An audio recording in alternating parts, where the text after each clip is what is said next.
So here I am playing Liberia, and I noticed something. I missed the government player random events phase after or before doing the end of turn phase. So I rolled it quickly, 36. 36 is a very interesting roll. Jackson F. Doe enters your territory. The real winner of the 1985 election, stolen by Samuel Doe, no relation, gives the phasing player prestige. Add 2d6 juju. Cool. So the government gets 8 more juju, which they really can use.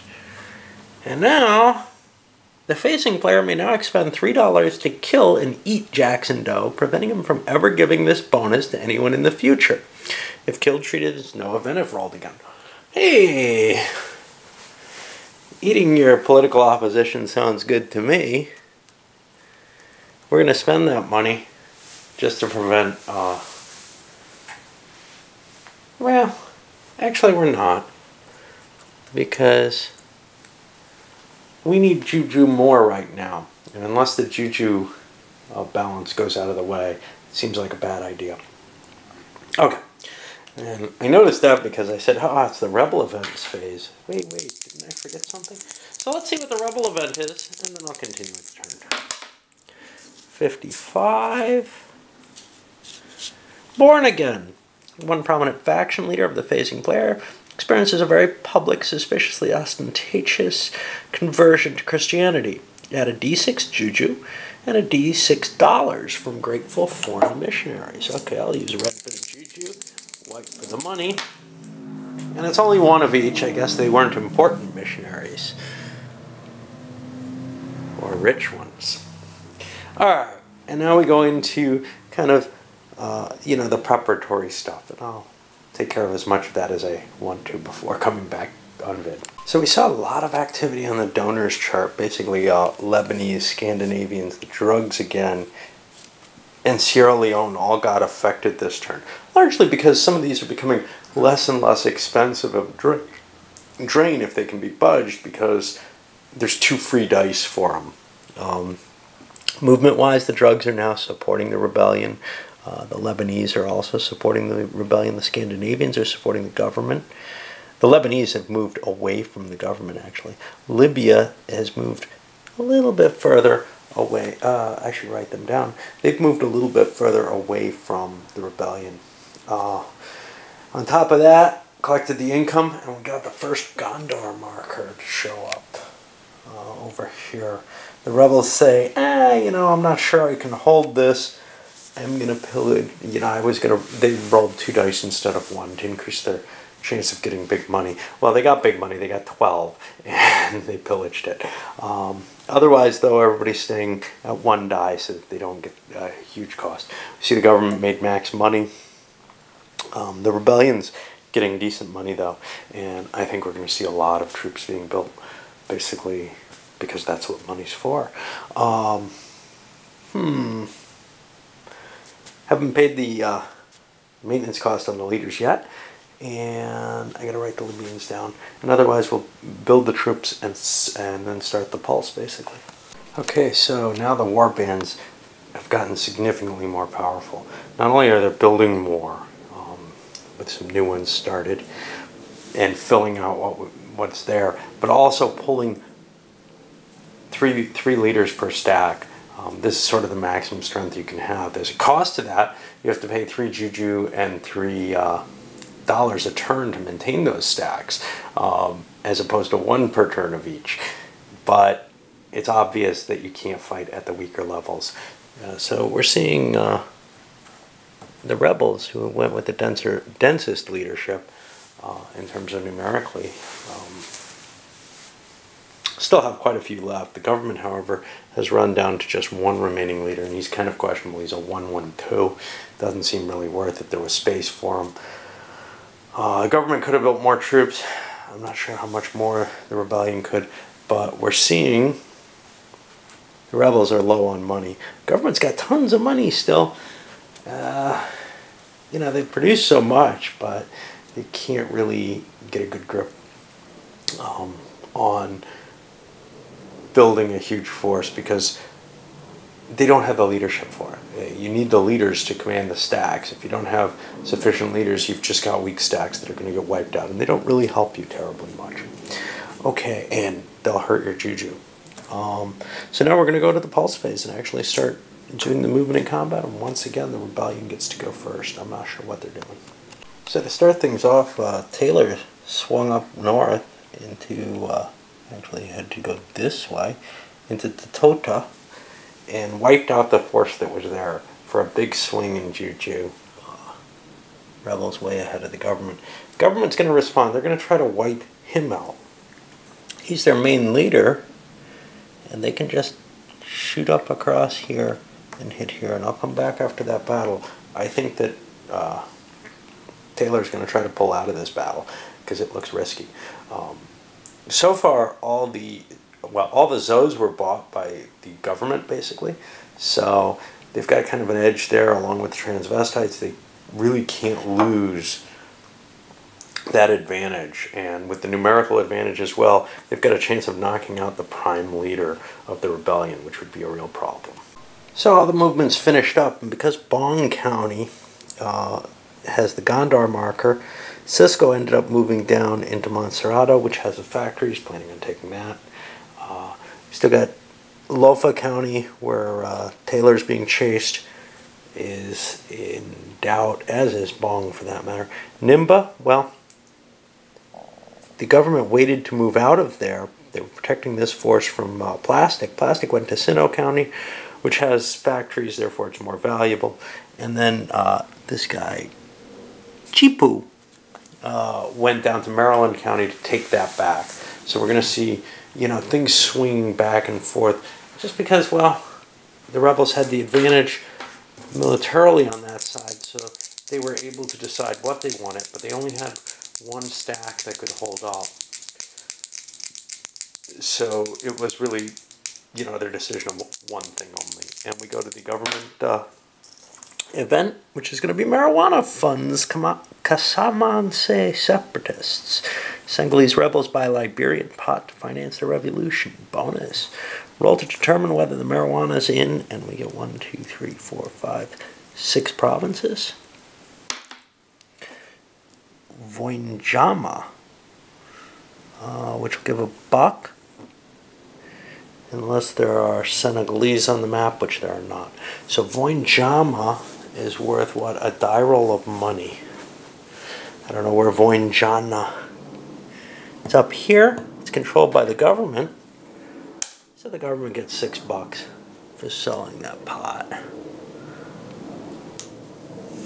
Okay. And now we go to the end of turn sequence. Let's see if everybody unflips. Taylor is supplied through Ghana, or through Guinea. Government's going to be in supply. This guy, is he in supply? It doesn't look like it right now, except he owns this. So the answer is yes. Government's in supply here. Rebels here, are they in supply? Yes, they can trace up to Guinea. This guy's in supply, of course. It doesn't really look like Plastic's in supply here. So he's got an unflipped problem. He needs a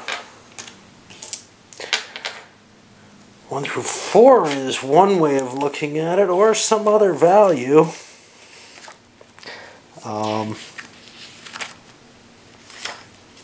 Yeah, it's not in the supply rolls, right? It's in, damned if I know where. It's in the rules for this phase, which is, says medium jujus at 1 through 5. Of course, it says 1 through 4 over here. I don't know. Anyway, he's got a chance of unflipping. It looks like he will anyway. Government's going to have supplies running this way. It's really hard to cut supplies. And now we're going to count the points and see what happens, but we've already seen what's going to flip. I don't want to waste your time on the video on that again. So there we are at the end of 3 and into 1991. And when we look at the juju levels, The government juju is dropping quite low. The rebels actually are having trouble keeping theirs up too. Why? Well, because capturing territories, having them swing back and forth, as is bound to happen in this game, actually reduces the overall juju. Because when you capture a territory, you get 2, but your opponent loses a d6. Let's see, Lofa actually went neutral, which just hurt the government. It doesn't help the rebellion. The rebellion managed to hold on to Bong, however, and other things swung in directions as was noted. We're also seeing the rebels getting more and more of these factories. They've got 2 of them now after having demolished one. When did that Gondor change? That changes over in the political segment. So yeah, we're moving into another turn, and we'll see how it can hold up. Those U.S. forces, I have no idea why the government would order them out, except maybe to try to lure the rebels in or something. I'm assuming that there's events that'll get rid of them. All right, onward. Okay, so here we are in the beginning of turn 4 in Liberia, and the rebels just rolled their event, which was blood orgies. An important faction leader is initiated into Foro. You can pay 1d6 to hire a heartman to provide you with the organs and or blood for the initiation rites, but you get 2d6 juju in return. Now, this is the rebels who are short on money and moderately high on juju. However, if you don't do this, if you refuse, you lose a d6 worth of juju. Money's more important to them right now. They're going to take the juju penalty. And they take a 2-point penalty in juju. That's probably not too bad. Oh, it's the rebels. And now we go to some of the early economic stuff, the peacekeeping phase, which has events, political positioning, the diplomacy, and the economic phase, and we'll go on from there. On the peacekeeping table, we ended up getting to Banjul Gambia, which brings the Ecomog into game. These are just really time markers, but the Ecomogs come in. Number of forces moved by strategic movement down here. They're supporting the government right now. Let's see what else. We had the Zos created. Nobody wanted hostages, but a lot of people wanted Zos. The price went up to 3, and pretty much everybody on the map bought 1. That gives a slight advantage to the government because they have the transvestites, which they can use as sort of demi-Zos. Let's see what else, where else we are. The Gondor recovered over here. Influencing donors, we did. And let's see what we did here. The rebels did Nigeria again. The second time for Nigeria. They're trying to get the Ecomog off the map. Get rid of a stack of units. It didn't work. They got a total failure there. They also went for the prostitutes, who they moved, appears not at all as well. I think that got countered by the government. And they went for Guinea. And they failed there. So it wasn't a good turn for that. We're going to get the payoffs from that. Let's see what we got here. We got support for the rebels across the board here. So 3, 9, 13, 14, 15 juju for the rebels. And we see the juju's gone way down. 10, 5, and how much money? 6, 10, 16 bucks for the rebels. 10, 16. Over here, the Scandinavians support the government with 1 juju and 3 bucks. The government doesn't really need money. Prostitutes stayed neutral. Drugs, 1 juju, $5 for the rebels. 1 juju, $5, and we see the rebel money's caught up to their juju. It went so low. And now 4, 8, 13 juju for the government. And 3, 5, 6 bucks for the government. Basically from the Ecomog folks. Alright, now we go to the economic phase where we'll calculate the money, build some armies, pay maintenance, etc. Okay, so we picked up some troops. The rebels didn't have much money, and they spent a fair amount to build up their forces to larger size, and actually added another force. They're down to 14 bucks, which is dangerously low, and as far as I'm concerned. It's not like having low juju, which of course both they and the government are collapsing there. The government still has tons of cash, and they didn't build everything they could, but probably pretty close. They only have 1 leader in this stack, but they want to provide some defensive benefit there. Well, the rebels are going to get to go first. I'm not quite sure what they're going to do. The important stacks are kind of the ones with the main leaders on them. You don't want to lose battles with those, but moving them early can be kind of a disadvantage, actually. We've got these new guys here who aren't much offensively, the Ekimo or whatever, but any Ekimo stack is led by this guy, essentially, 5/5 attack defense, which is a powerful bonus. That's to indicate whatever leadership he provide, well, his subordinate commanders provide. They also have a 2-point heavy weaponry. They can call in, you know, air support and the like. And if they use that, though, there's a juju penalty. And with such a low roll for that, they probably aren't going to do it, just because the risk is too high. So, I guess we'll get started on this and start seeing what happens. So the turn is starting off very badly for the rebels. They marched in to here, Nimba County, and lost a battle there, getting an overage, not really doing any damage. And then they got attacked by the stack back here, which swam all the way over and attacked them in yellow. Wiped them out, damn near. I mean, we've got almost nothing here, but even perhaps more important, this is the first death. In this case, the government decided to eat the body. And that brings their juju up actually higher than the rebel juju for the first time. And things are looking very bad for the rebels, actually. Having a couple of forces stuck down here where they can't do anything is turning out to be very bad, even though they get the economic benefit of not being able to be rooted out of those sections easily.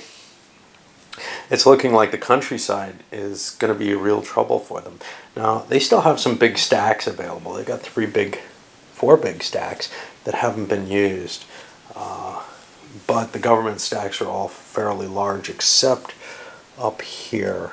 This one can be attacked and it doesn't look that huge. Whether or not attack is the best move, though, or maybe just trying to expand is kind of questionable. At this point in the game, what's important is the juju that you get from the counties and the money, and you get juju from battles too. So kind of the rebels don't really want to move this unit until later. Some of their other units maybe they can take action with, like take out that Ekimog stack, which isn't particularly powerful, to tell you the truth, though it's better on defense than offense. Well, rebels are going to have to make a choice and do something. And we're done with the movement in combat. Taylor slid over here and chased the AFL out. We're seeing a lot of withdrawals on the not so close battles. This guy got chased from here to here to here.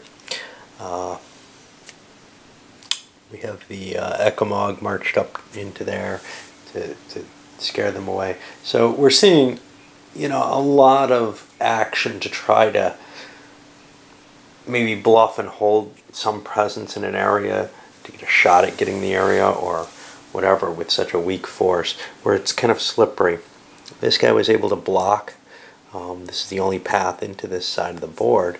So now he can maybe bring one of these troops in without making it big and conquer that area and have a real basis for his forces, because there's the mountains here preventing any other access. So that kind of blockade is helpful. With Taylor moving down, they'll have sort of a strength point in this general area. Okay, well, we end up on the government random event. Let's see what we get. 33 more blood orgies. He can pay a d6 money for 2d6 juju. Well, he definitely wants to do that. The government's got a lot of money. They're not paying much. They love Juju, because they're now way ahead of the rebels in Juju. Okay, and on flipping. Well, we got supplies everywhere, basically.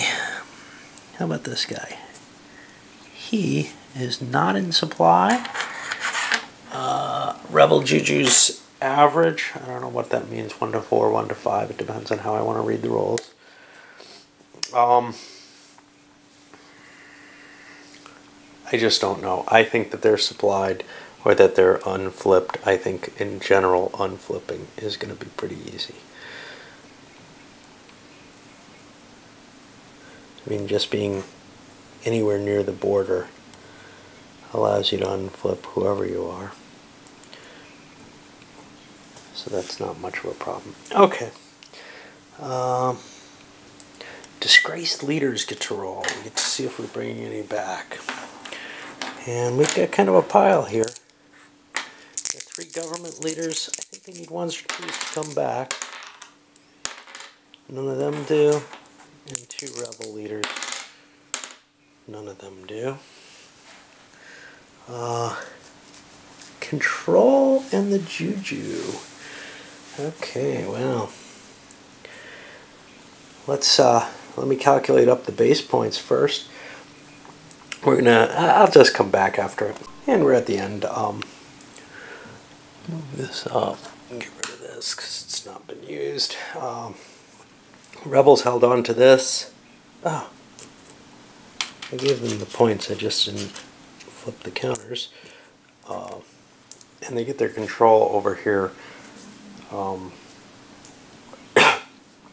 However, rebels lost control of Bong County, obviously. They didn't get a contest or anything like that here. Over here, Lofa County is still uncontrolled, which means both sides, neither side got bonuses out of it. That wouldn't have been the case if this guy had, say, retreated into Guinea. That's about it. Up this one goes, and we'll be moving into what? That's the 5th turn up there.